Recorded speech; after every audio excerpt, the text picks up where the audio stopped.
Isaiah Seventh-day Adventist Church, si Pastor Eran O. Tayo pinagpapagin.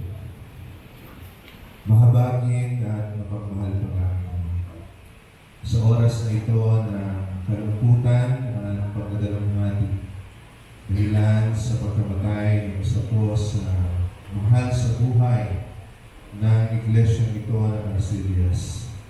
Kami po ay patuloy na nananampalataya sa inyong banal na pangalan, sa inyong pong anak na si Jesus, na muli sa mapalad na araw ng inyong muling pagbabalik, ang mga namatay kay Kristo ay muling yung bubuhayin at muling makakasama ng mga Panginoon.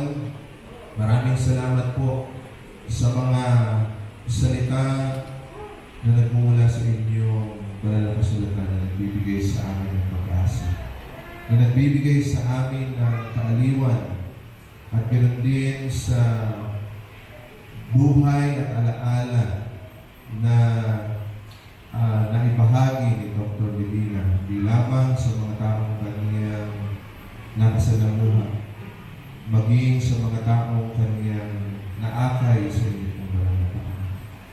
Magsilbi itong inspirasyon sa bawat isa sa amin, na habang kami po ay nabubuhay sa mundo ito, patuloy kaming magkaroon ng commitment na kayo po ay aming paglingkuran, sapagkat ganoon na lamang ang inyong pag-ibig sa bawat isa sa amin.